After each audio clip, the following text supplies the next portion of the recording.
السلام عليكم ورحمة الله تعالى وبركاته. غادي نشارك معكم اليوم هاد الحليوة الأصيلة القديمة اللي معروفة ديال زمان بكاوكاو.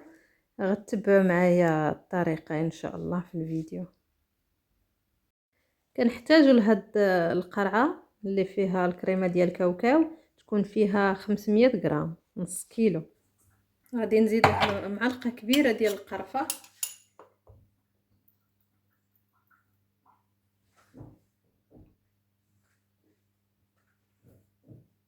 ونخوي هاد زلافة ديال السكر كلاصي، وغادي نعمر هذه بالزيت. نفس الزلافه غادي نعمرها بالزيت،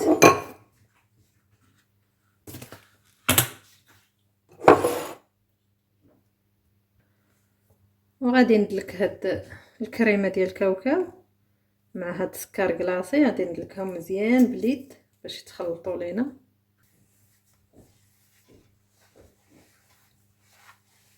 هكا نخلط مزيان. عاد نخوي ديك الزلافه اللي عندي ديال الزيت، ها هي كما كتشوفوا، هي ما فيهاش مقادير بزاف. الا كانت عندنا هاد الكريمه كتجي ساهله. ما عندكمش كتاخذوا نص كيلو ديال الكاوكاو محمر ومطحون عوض هاد الكريمه.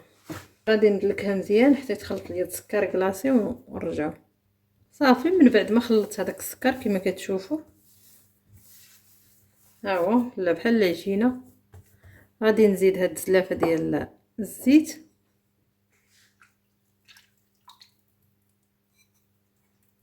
نفس الزلافه عبرت بها سكر كلاصي وعبرت بها الزيت صافي. وغادي نبقى نخلط حتى يندمج ليا داك الزيت مع هاد الكريمه ديال الكاوكاو وسكر كلاصي.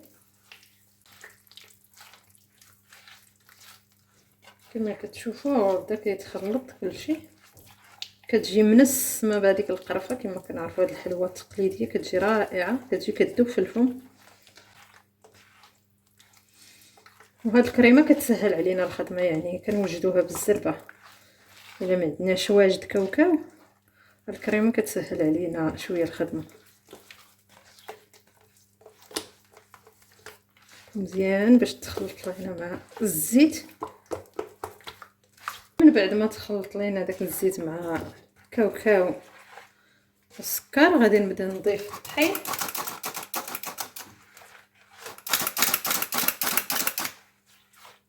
طحين مغربل من طبيعه الحال، كنغربلوه الا ما كانش مغربل. نضيفوه في الطحين ونخلطوه حتى تتجمع لينا العجينه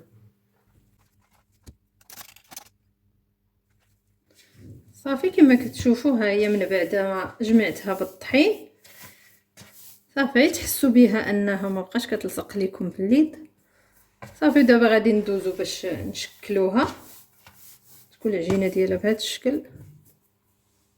نبدا نشكل فيها اصابع بحال هذا الشكل هكايا.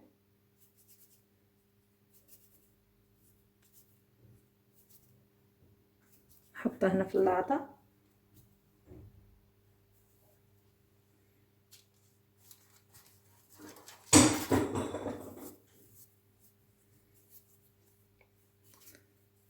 حنا مكملين كنديروا هكا حرابل،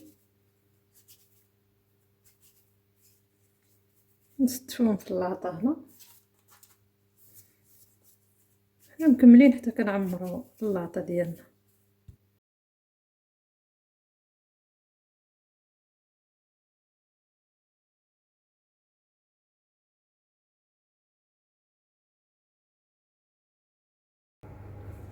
صافي من بعد ما عمرت كما كتشوفوا هاد اللاطه، غادي ندخلها الفران يكون متوسط الحراره. ما نجهدوش عليها الفران حيت فيها كاوكاو، يعني ماشي محتاج يطيب بزاف، غير شويه. ها هي من بعد ما طابت غادي نخليوها تبرد باش نفندها في سكر كلاصي. نردو معاها البال في الطياب، خاصها ما تجيناش كاع محمره بزاف. نوريكم شوفوا بحال هذا الشكل.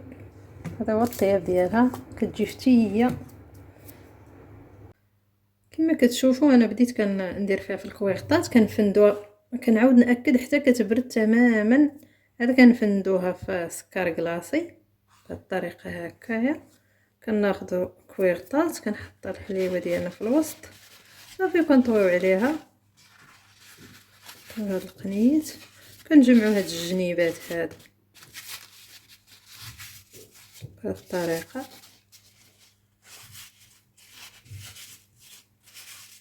حتى كنكملوا كاع الحليوات اللي عندنا.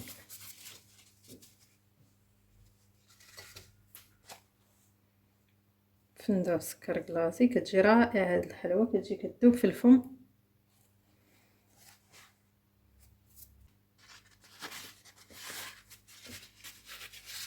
نجمعوا هاد الجنيبات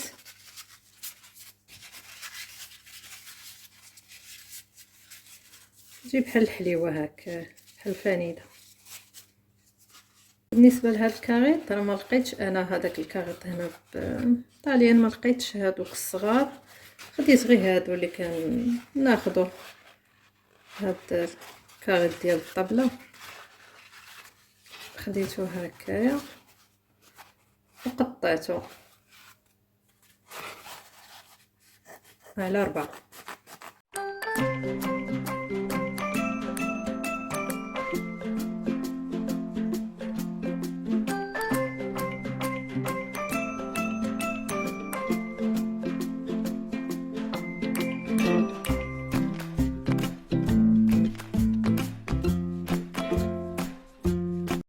ها هي من بعد ما كملتها كامله في سكر كلاصي فنتها ودرتها هنا في هاد الكويغطات كتجي بهذا الشكل هكايا. ما عطاتنيش غير هاد الكميه، راه كميه اخرى درتها في البواطه، غير هادشي اللي هزت ليا هاد الطاسه. نفتح معكم واحد الحبه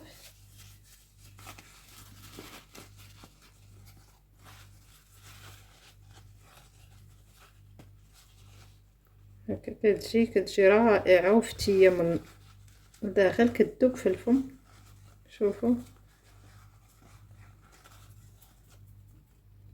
كنتمنى تجربوها وتنال الاعجاب ديالكم، ونتلاقاو في فيديو اخر ان شاء الله.